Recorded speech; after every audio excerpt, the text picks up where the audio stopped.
The wind, howling outside the Black Pine Saloon, was sharp enough to cut skin, a typical November gale sweeping down from the Montana Rockies.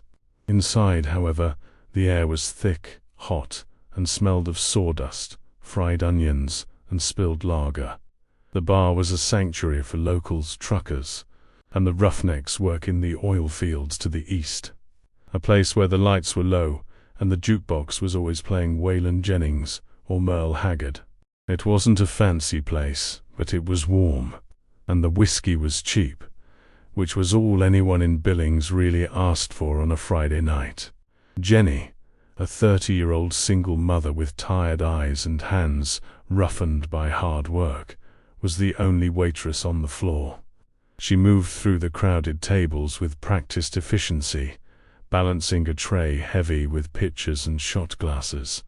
Her feet ached in her worn-out boots, a dull throb that had become the background noise of her life.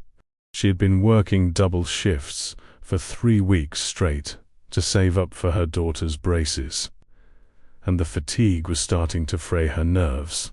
The bar was louder than usual tonight, fueled by payday energy. A group of 6 men, contractors from an out-of-state pipeline crew, had taken over the large table near the pool chute. They were loud, spending money freely, and carrying an air of aggressive entitlement that made the locals bristle. They wore clean Carhartt jackets and expensive boots, clearly wanting everyone to know they were the biggest fish in the pond. Jenny had been serving them for an hour, and her patience was wearing thin. They were demanding, snapping their fingers for attention, and making crude jokes that made her skin crawl. But the tips were decent, or at least she hoped they would be. So she kept her head down and forced a polite smile every time she approached their table. She knew the rules of the service industry. Swallow your pride, get the cash, go home. In the far corner of the room, sitting alone in a booth that offered a clear view of the entrance, was a man who seemed to belong to a different world entirely. He was massive, his shoulders stretching the leather of his vest, his face obscured by a thick, graying beard and a low-riding baseball cap. On the back of his vest, the death head patch of the Hells Angels was visible, along with the Montana bottom rocker. He hadn't spoken a word since he walked in, just ordered a bottle of beer and sat in stillness, watching the room like a sentinel. Jenny felt a strange comfort in his presence. Unlike the loud pipeline workers, the biker was respectful. When she brought him his drink, he nodded a silent thanks and tipped her $5 immediately. He wasn't there to cause trouble. He was there to escape the wind and let the engine of his mind cool down. He was a fixed point of calm in the swirling chaos of the saloon. The jukebox switched to a force-paced rock song, and the noise level in the bar rose to match it. The pipeline crew was getting rowdier, slamming their empty glasses on the table, demanding another round. One of them, a heavy-set man named Carl, with a red face and watery eyes, yelled out, "Hey, sweetheart, we're dying of thirst over here. Move it." Jenny grit her teeth, grabbed a fresh pitcher of domestic draft, and hurried toward them. The floor was slick with melted snow tracked in by boots, and the air was hazy with cigarette smoke. She maneuvered around a group of locals standing at the bar, apologizing as she squeezed past. The pressure to keep everyone happy was immense, a juggling act where dropping a ball meant losing money she couldn't afford to lose. As she reached the pipeline crew's table, Carl abruptly stood up to high-five his friend across the table, his movements sudden and clumsy. He bumped directly into Jenny's tray arm just as she was leaning in to place the pitcher down.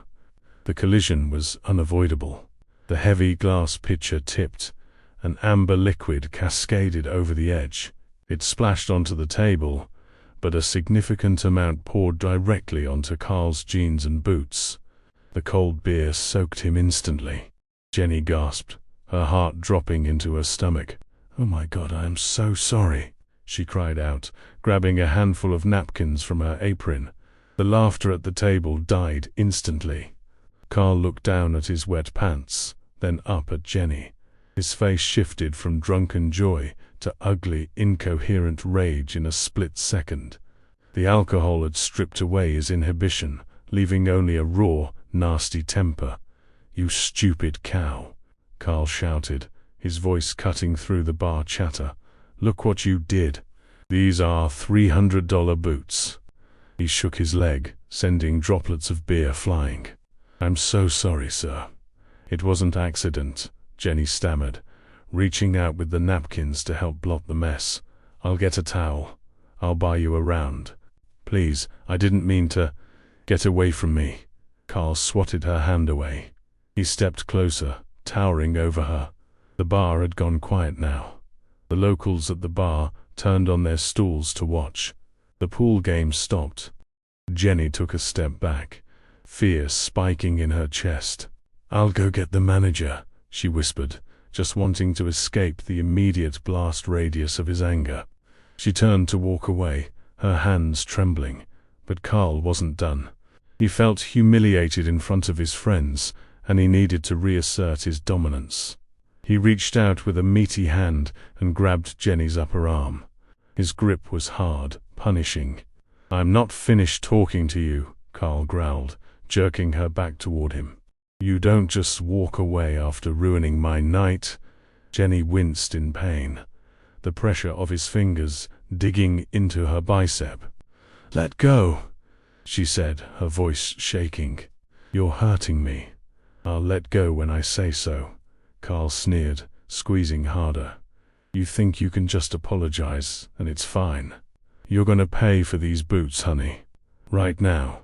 The silence in the Black Pine Saloon was now absolute. The jukebox seemed to fade into the background, drowned out by the attention radiating from the center of the room. Every eye was fixed on the confrontation. The large, angry man holding the small, terrified waitress hostage. It was an ugly scene, the kind that happens too often in places where alcohol flows freely and tempers run hot. The locals at the bar, men who had known Jenny for years, shifted uncomfortably. They looked at each other, gauging the situation.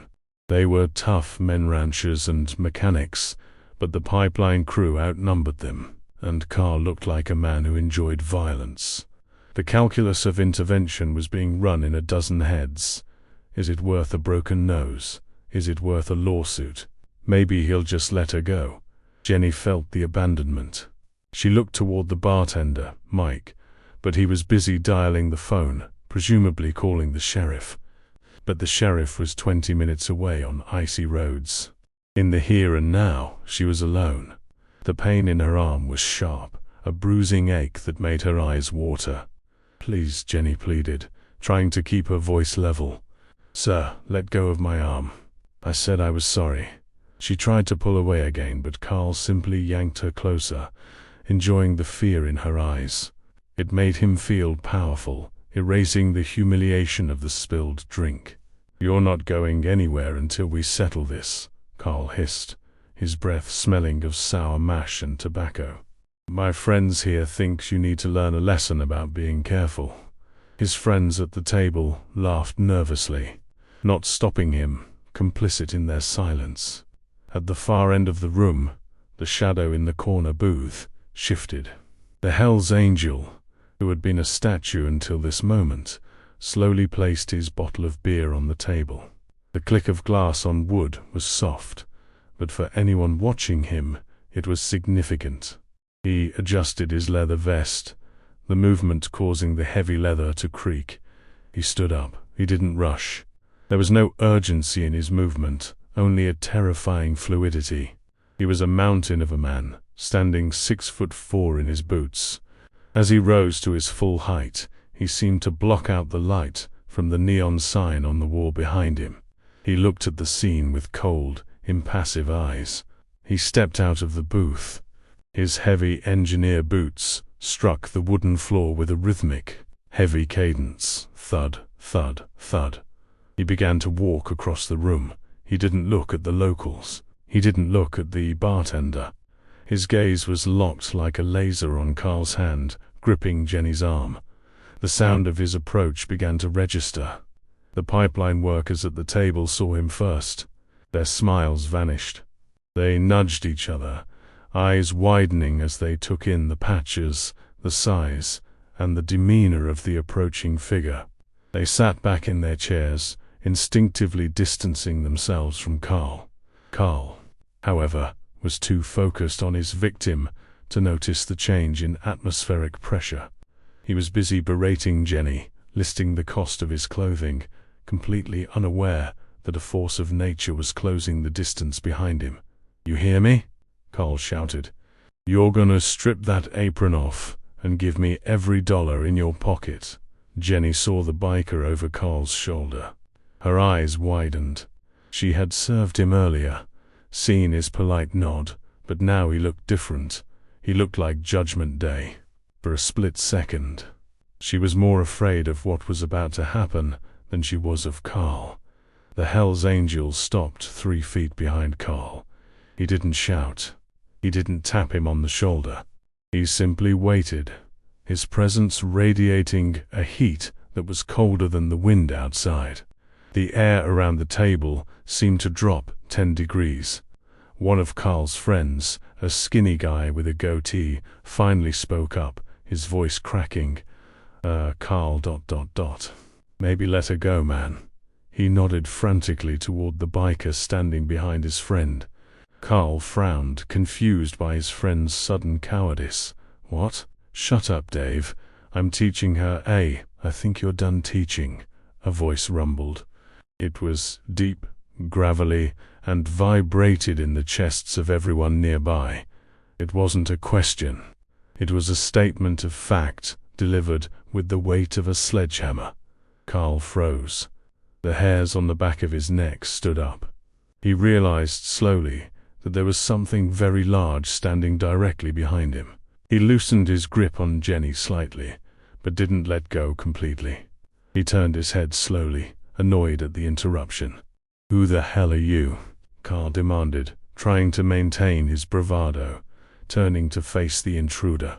He found himself looking directly into the center of a Hells Angels death head patch on a leather vest.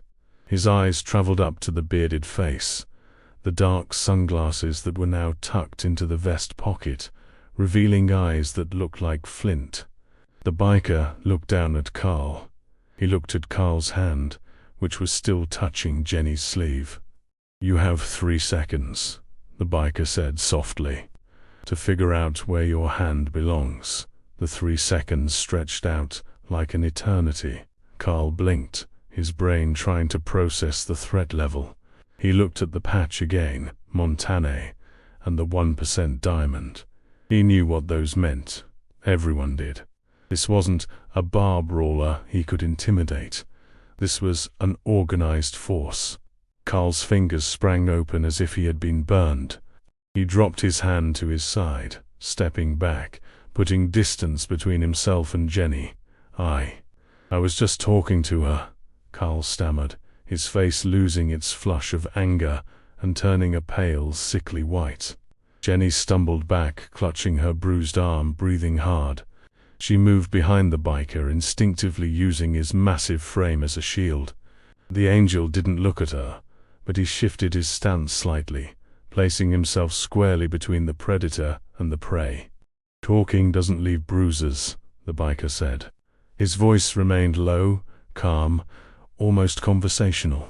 This terrified the room more than shouting would have. A man who shouts is losing control. A man who whispers is in complete command. "She spilled beer on me," Carl said, pointing a shaking finger at his wet jeans, trying to justify his actions. "Look at this mess. She ruined my clothes." The biker looked down at the wet denim. Then he looked at Jenny's worn-out apron and tired face. He looked back at Carl. "Accidents happen," the biker said. "Putting your hands on a woman, that's a choice.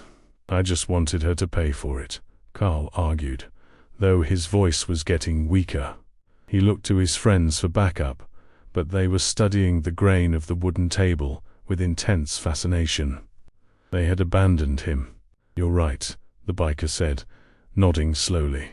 "Someone needs to pay." He took a step forward. Carl took a step back, bumping into his own chair. "Whoa, look.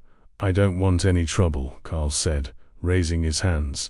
"I'm not looking for a fight with you guys." "You already started trouble," the biker said.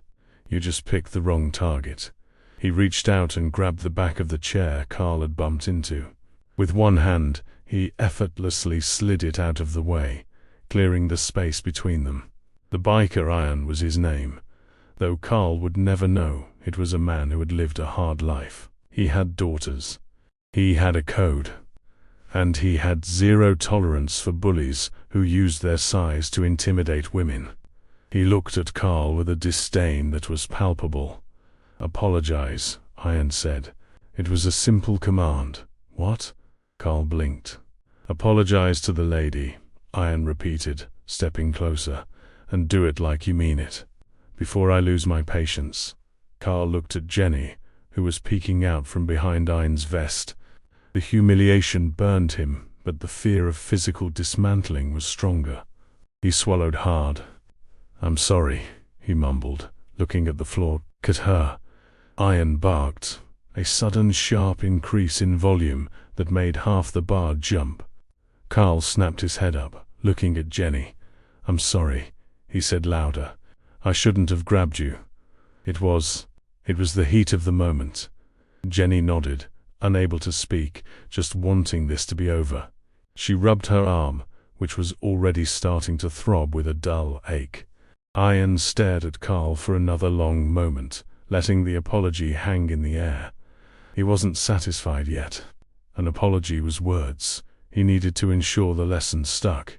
He needed to imprint the consequences into Carl's reptilian brain. He leaned in close.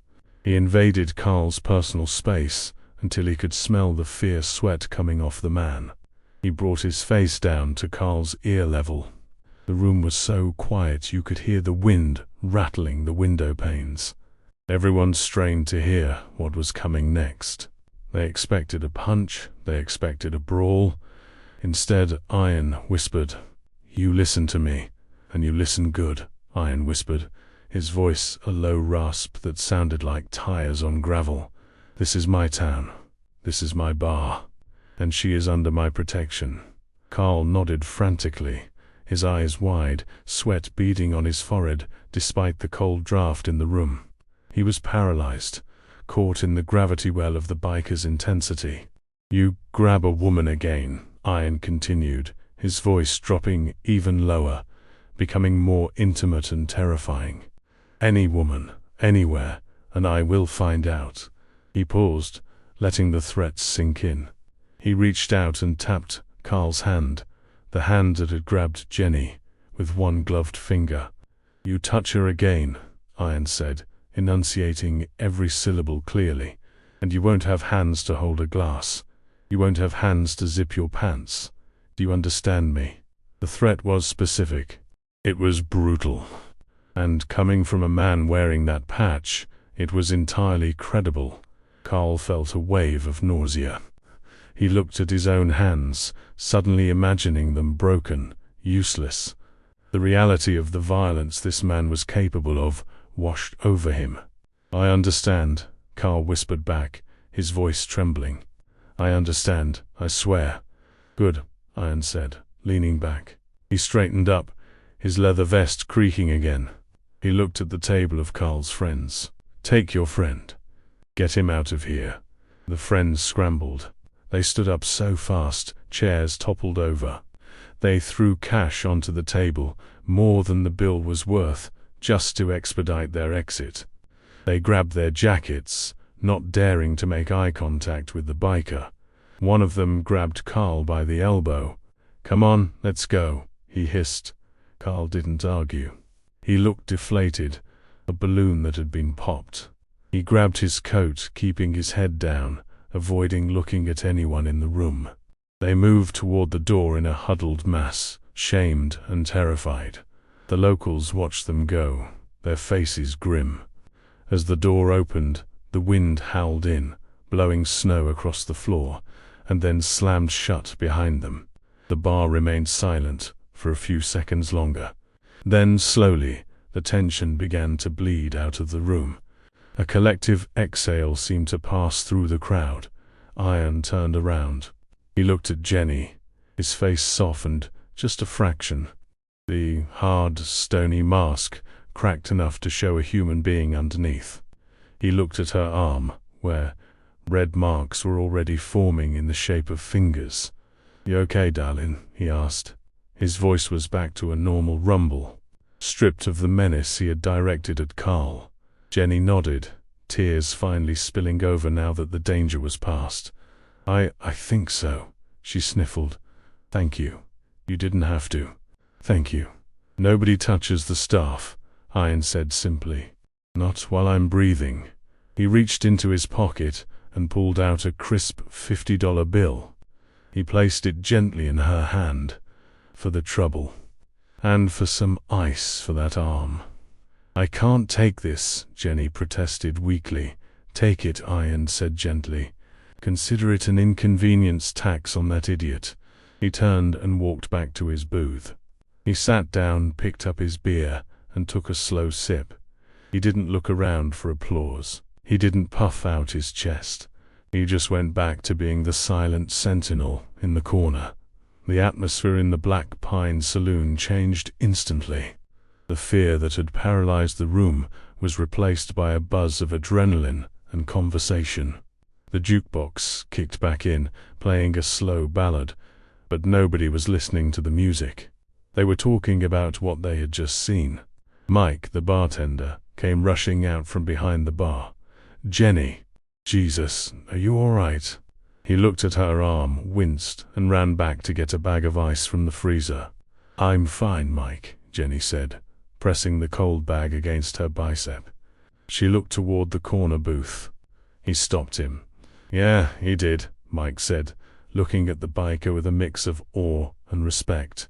"I was on the phone with the sheriff, but, hell, the sheriff couldn't have done that. That guy put the fear of God into him." The locals at the bar, the men who had sat still, looked down at their drinks. There was a sense of shame among them. They knew they should have acted. They knew they had let fear hold them back. One by one, they came up to Jenny. "Sorry, Jen," old Mr. Henderson mumbled. "I'm an old man. I didn't know what to do." "It's okay, Artie," Jenny said kindly. "It happened fast. But the lesson wasn't lost on them. They had seen a code of honor in action. They had seen that standing up for someone wasn't about being the loudest person in the room. It was about having the conviction to act." Ian sat in his booth, ignoring the glances thrown his way. He finished his beer slowly. He wasn't interested in being a hero. He just wanted a quiet drink. But he knew that peace sometimes had to be enforced. After about 20 minutes, Ian stood up. He put on his heavy winter gloves. He walked to the bar to pay his tab. Mike shook his head. "No charge, sir. Not tonight. Not ever." Ian looked at the bartender. He didn't argue. He just nodded once. "Appreciate it." He walked toward the door. As he passed Jenny, she touched his sleeve lightly. "What's your name?" she asked. He stopped and looked down at her. "Ian," he said. "Thank you, Ian," she said. "Stay safe," he replied. He pushed the door open and stepped out into the blizzard. A moment later, the roar of his motorcycle started up outside. It was a defiant, powerful sound against the wind. The engine revved, warming up, and then faded into the distance as he rode off into the Montana night. The next morning, the story of what happened at the Black Pine Saloon was the main topic of conversation at the diner, the gas station, and the grocery store. In a small town outside Billings, news traveled faster than the wind. People added details, of course. Some said, Ian broke the guy's hand. He didn't. Some said, there were 10 bikers. There was one. But the core of the story remained true. A man grabbed a woman, and a Hell's Angel ended it. The pipeline crew didn't show up for work the next day. Rumor had it They packed up their trucks and headed back to North Dakota that very night, deciding that Montana was too hostile for their liking. They had learned that their money couldn't buy them the right to abuse people. For Jenny, the incident changed everything. When she went into work the next evening, the vibe in the bar was different. The regulars were more polite. The pleases and thank yous were louder. Men who used to make suggestive comments or try to hold her hand too long when she gave them change stopped. They remembered the whisper. They remembered the rule. It wasn't that they were all afraid the biker was hiding in the bathroom. It was that the standard had been reset. The bar had a new reputation. It was a place where disrespect wasn't tolerated. Mike, the owner, put a sign up behind the bar the next week. It read, "Respect the staff, or leave." It was a small sign, but everyone knew what it meant. Jenny's arm bruised, a dark, ugly purple mark that lasted for 2 weeks. But every time she looked at it, she didn't feel fear. She felt a strange sense of gratitude. It was a reminder that she wasn't invisible. She kept the $50 bill Ian had given her. She didn't spend it. She tucked it into a small frame with a picture of her daughter. It was a reminder of the night a stranger stood up when everyone else sat down. The community, too, shifted its view on the club. They were still wary of the bikers. They were outlaws, after all. But there was a new layer of understanding. They weren't just chaos agents. They were men with a code. And in a world that often felt chaotic and unfair, a code was something people could respect. Months passed. The winter thawed into a muddy spring. Jenny continued working at the Black Pine Saloon, saving her money. She eventually got enough for her daughter's braces. Ian never came back. That was the way of the road. He was a nomad, moving from charter to charter, a ghost in the wind, but his presence lingered in the bar like the smell of wood smoke. Whenever a new group of rowdy, out-of-towners came in, getting too loud or too aggressive, one of the locals would usually lean over. "Hey," they would say quietly, "you might want to settle down. You never know who's sitting in the corner." It became a local legend, the story of the whisper, the story of the night respect was enforced with leather and blood. One night, a young man, barely 21, got a little drunk and snapped his fingers at Jenny. "Hey, get over here," he slurred. Before Jenny could even react, 3 locals stood up from the bar. They weren't bikers, they were just plumbers and ranchers. But they walked over to the kid. "We don't do that here," one of the locals said firmly. "Ask nicely, or get out." The kid looked at them, surprised, and apologized immediately. Jenny watched from the station, a smile touching her lips. She realized then that Ian hadn't just saved her that one night. He had taught the town how to save itself. He had reminded them that courage is contagious. She looked at the empty corner booth where he had sat. The shadows were empty now, but she could almost see the silhouette of the massive shoulders and the death head patch. Outside, a motorcycle rumbled past on the highway, heading west toward the mountains. Jenny wiped down the bar, the sound of the engine comforting to her ears. It was the sound of the road, the sound of freedom, and the sound of a promise kept. The rule was written now, etched into the walls of the Black Pine Saloon. Respect isn't requested, it's enforced. And if you forget, the ghosts of the road will remind you.